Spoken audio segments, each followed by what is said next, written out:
Peter King with NBC Sports in Frankfurt, Germany. I'm here with the NFL's Executive Vice President for International Affairs, Peter O'Reilly. And Peter, I remember coming here last year, coming to Munich, and I had a chance to tell Roger Goodell kind of what I thought afterwards. And I said, this is like a conference championship game in terms of the zeal for the game, the excitement for the game. I totally was surprised at how nuts people went for the game, and not just for the game itself, but for the surroundings. And you know, in this same square in Germany, in Munich, where Adolf Hitler had made one of his most famous speeches, it's 90 years later, and here's every helmet in the NFL. And there are German school kids from all over the place here posing with these things and just saying, it is amazing, A, how the world has changed, but B, how the NFL has really gained a foothold in this country. I think that's right. You felt it last year. We all felt it last year in Munich. You knew that there was this history of American football in this country, going back to post-war, going through the NFL Europe days, which became concentrated in Germany. But you didn't really feel it until you were walking the streets of Munich last year and you saw from every generation out there, and then being in Allianz Arena and seeing the passion. And not just passion. This was an educated fan base who was hanging on every play when they weren't singing John Denver. That's what led us to now 2 games this year, and it's not just about the games. It's about a year-round presence in Germany. The funny thing was, after the game, I had to do a stand-up for NBC, and we really had to wait for a while because the crowd didn't leave.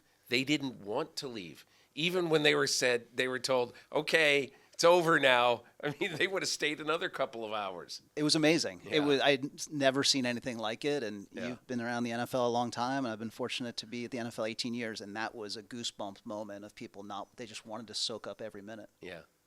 So you have this product now, and it strikes me you have this product that is so in demand, and yet it's hard to get NFL owners to say, we want to put a franchise or franchises or a division over in Europe, or however to do it internationally. Is the solution perhaps just more games, more inventory? Now that you have a 274 game regular season instead of a 256 game, or 272, excuse me, instead of 256, is it more possible to play more games overseas than it was, say, 3 or 4 years ago? It is. And that's where we got to where we are today, was when we went to the 17-3 format. And I think what we've seen and teams have seen is the success that we can have in coming over here, the experience they have, the quality of the stadiums and the overall experience. So I would agree with your point that that's our focus, growing the number of international games, working with the clubs on that, and growing and expanding the number of places where we can play those games. The fact that we're even having a conversation about potential expansion and teams is a testament to the fan base that we just talked about. But there are a lot of challenges that come along with that, competitively, logistically, talent-wise. So I think the first stage is what you described, continuing to build on the number of international games each year and the different number of markets that we play them in. So 5 games in 2023, 3 in London, 2 in Germany. In 2024, what do you envision the scenario being? We'll be back with 2 games at Tottenham Hotspur Stadium, which is a great partnership built for the NFL. The Jaguars will play again at Wembley next year as part of their arrangement at Wembley. So 3 in London. We will be back here in Germany in Munich next year, having been these 2 games in Frankfurt. And then we're not playing in Mexico City next year at Estadio Azteca. That will still be in renovation mode prior to the 26 World Cup. So we are now evaluating between Brazil and Spain and are in the process of evaluating which of those markets would make most sense for a 2024 game. So that work is ongoing. Teams have gone down there looking at cities. And I would expect we would make a decision somewhere in the December to early January timeframe on that fifth game. So when would you say there could be more than 5 international games? 2025? Is that realistic to think? That is the earliest that would be 2025, and that's the work we're doing now, working with the international committee and really sharing and learning. But yes, that timeline of 2025 could be where you might go beyond the current, 4 games plus the Jaguars, which is an annual game for them. I'll give you my Christopher Mad Dog Russo question that I don't agree with, by the way, and that we've had a couple of debates about. But why is there so much hunger, so much thirst by the NFL to develop international games? Why not just keep all 272 in the United States, where, in the opinion of some, maybe many, they belong? And you look at a league like the Premier League in soccer, even though they're very popular all over the world, they're keeping all of their games, back home, in their home country. Why do you believe that international is so important? I see it in walking the streets of Germany, in all of these places we go.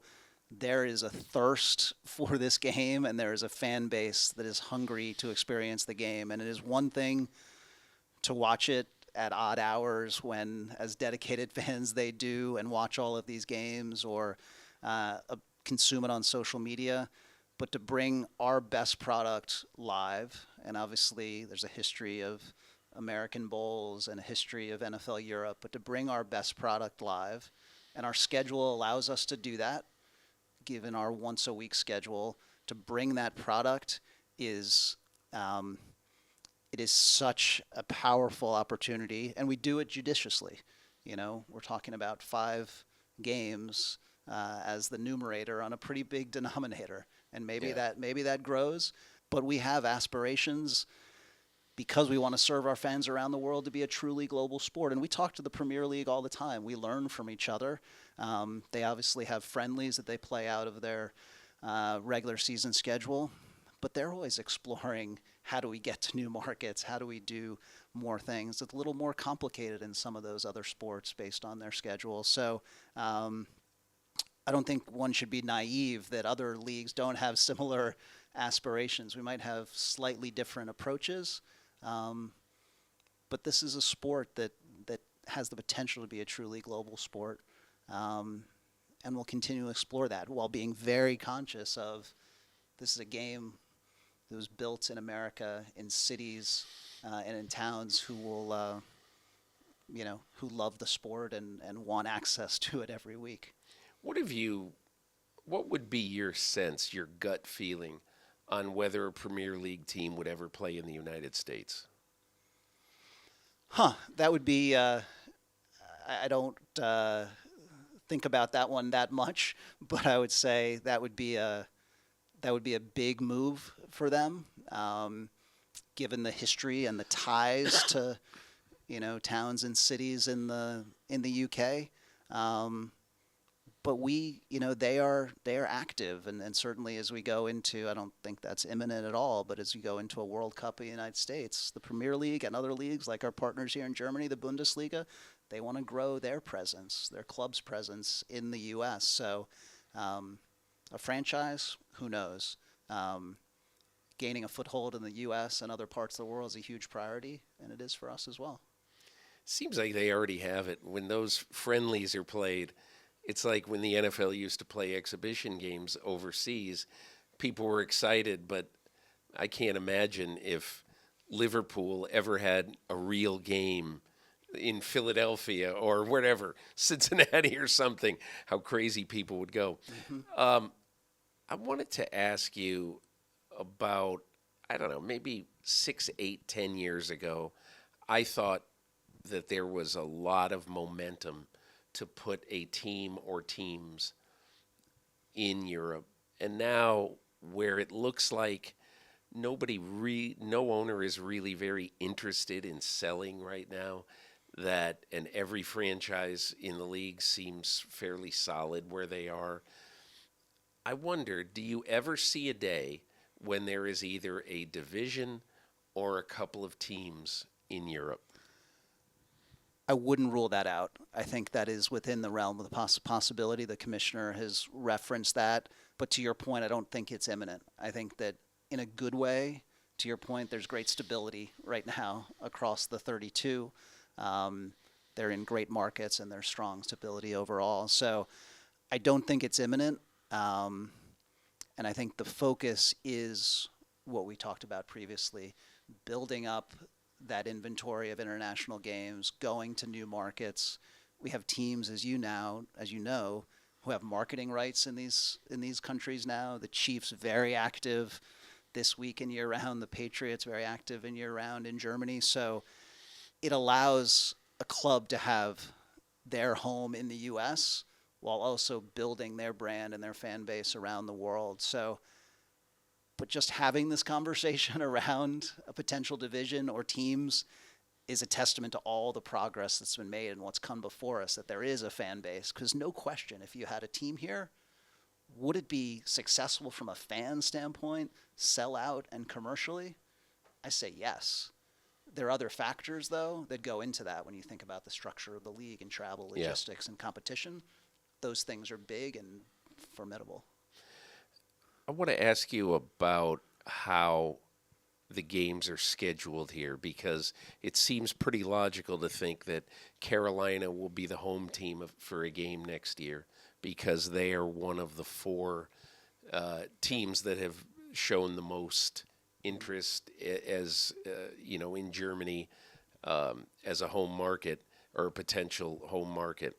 And I wonder, how much has that sort of changed the landscape of teams' willingness to play overseas? Quite a bit. You go back to the early days of 2007, that first... The arm-twisting days. Yes, those days. I mean, that was Giants-Dolphins, and Dolphins gave up a home game for that first game over there. The Giants happened to win the Super Bowl that year, which was a helpful narrative. Yeah. But now it is very much teams raising their hands. There's a reason that the Chiefs and the Patriots are the two designated teams these next 2 weeks, and that's based on they have rights here. They raised their hands and said, we want to be over there in Germany. To your point, Carolina, we actually now have the Falcons, who are a fifth team with German rights. They will want to play here. To your point, Carolina will want to play here as a designated team. Has that been determined with finality yet? Not with finality. Yeah. Not with finality. That's in the hands of the scheduling process that is still to come. But even as we think about new markets, some of those we just talked about, like a Spain or a Brazil, there are clubs with rights there. There are clubs who are intrigued by being that first club, that first mover to go into a new market. So, who are the refresh me? Who are the teams in Spain and who are the teams in Brazil? Right now, it's a relatively small number. The Bears, Chicago Bears, and the Miami Dolphins both have rights in Spain, and the Miami Dolphins have rights in Brazil. But that's not to say there wouldn't be new teams as that process refreshes each year. Knowing that the league is being proactive in those markets, we may want to follow along and get those rights. How are the stadiums in both of those countries? They're strong. There are, obviously in Brazil, though a little while ago, you've got a World Cup and Olympics in those, in stadiums used in Rio and Sao Paulo that are good, and the history of big events down there. So we're in that diligence process now. When you think about Spain, you've got obviously great soccer clubs in those, in cities in Spain that and a strong fan base there. So infrastructure-wise is good. So ultimately, depends on inventory. I would envision us playing in both of those markets at some point. We have to choose one for 2024. I wanted to ask you something about the fervor of the soccer clubs everywhere. When the NFL comes in, there's great excitement in the country.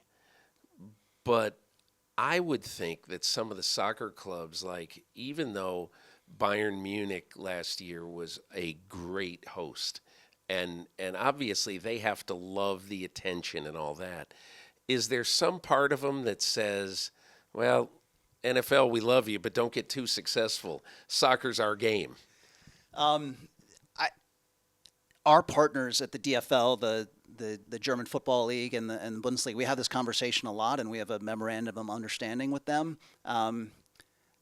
They see the big picture here because not only obviously great host to your point, and Eintracht Frankfurt will be a great host this week as Bayern was last year. They also see that there are things that we can learn from them and they can learn from us. So whether that's on media or content or even things that, we came over here and did a presentation on next gen stats and what we're doing with chips and how could they use that. And like you mean in soccer? In soccer. So yeah, those type of conversations and kind of thought sharing, if you will, is there. And then like we have desires to grow in Germany and outside the U.S., they have desires to grow in the U.S. And we're a prominent, culturally relevant presence in the U.S. So I think you step back and see the big picture, and like in the U.S., people can walk and chew gum. You can have multiple sports that you consume and love, and kind of growing sport passion is not a bad thing. So, you always have a little bit of that competitive dynamic, but overall it's, they've seen the big picture and we do too. We'll end with this. What have you learned in your time working internationally? What have you learned about the NFL's relevance outside the United States? It is much greater than your average fan in the U.S. might assume, who has not traveled to one of these games or been over here. The knowledge of the fans, the resourcefulness of the fans, because like I said before, it is, though we've got great media partners, you have to be really committed to stay up to watch a 4:00 Eastern game is a pretty late end, and certainly a Sunday or Monday night game. But the knowledge, the avidity of our fans is so strong, and the thirst for more of it.